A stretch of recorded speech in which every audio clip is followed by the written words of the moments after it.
Welkom. In hierdie les gaan ons die struktuur van die Suid-Afrikaanse howe ondersoek, noodsaaklike deel van die land se regstelsel. Begrip van hierdie hiërargiese struktuur sal jou help om te sien hoe geregtigheid geskied, van plaaslike geskille tot grondwetlike uitdagings. Suid-Afrika se hofstelsel is hiërargies georganiseer, waar elke vlak jurisdiksie het oor spesifieke tipe sake. Dit verseker dat sake deur howe met die toepaslike gesag en spesialisasie aangehoor word.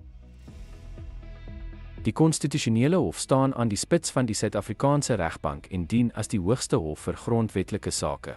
Dit het die uiteindelike gesag in die interpretasie van die grondwet en die beoordeling van die grondwetlikheid van wette, regeringsaksies en beleide. Noemenswaardige voorbeeld is die minister van Binnelandse Sake, Fourie 2006 saak, waar dit uitspraak gelewer het oor die grondwetlikheid van huwelike van dieselfde geslag en die noodsaaklike rol daarvan in die beskerming van grondwetlike regte beklemtoon het. Daaronder sit die Hooggeregshof van Appel, die hoogste hof vir nie-grondwetlike sake, hoofsaaklik die hantering van appelle van die Hooggeregshof oor siviele en kriminele sake. Die beslissings daarvan is finaal tensy grondwetlike kwessies ontstaan, wat dan na die konstitusionele hof verwys word. In Tebus ant Anotter 2003 het die noodsaaklike uitsprake oor strafreg en die regte van die beskuldigdes gelewer.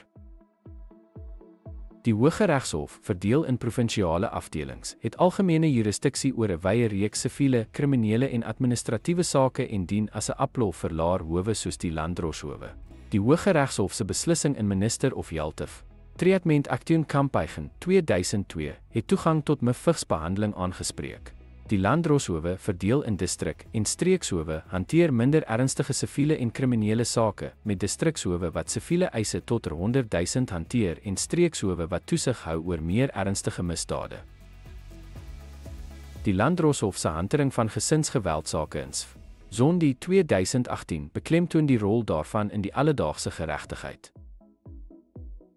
Die hof vir klein eise bied 'n toeganklike en koste-effektiewe manier om klein siviele geskille sonder prokureurs op te los en hanteer eise tot 20.000.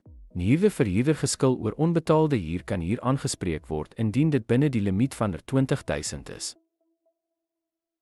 Op die laagste vlak, die hoofman en hoofmanshowe funksioneer informeel in landelike gebiede, word deur tradisionele reg beheer en hanteer sake soos grondgeskille, gebruikelike huwelike en geringe kriminele oortredings kragtens gewoontereg. Die konstitusionele hof se beslissing in Kosief, President van die Republiek van Suid-Afrika 2007, het die belangrikheid van tradisionele howe in familie en grondgeskille in landelike gemeenskappe bevestig. Alhoewel informeel, het hierdie howe beperkte jurisdiksie gebaseer op gemeenskapsgebruike en tradisies en hanteer geskille wat verband hou met gewoontereg, met beslissings wat minder formeel is as die in hoër howe. Kortliks, die Suid-Afrikaanse hofstelsel funksioneer deur 'n gestruktureerde hiërargie, met elke hof wat 'n kritieke rol speel in die handhawing van die oppergesag van die reg. Van die konstitusionele hof tot gewoontehowe balanseer die stelsel formele regsraamwerke met gemeenskapsgebaseerde geregtigheid.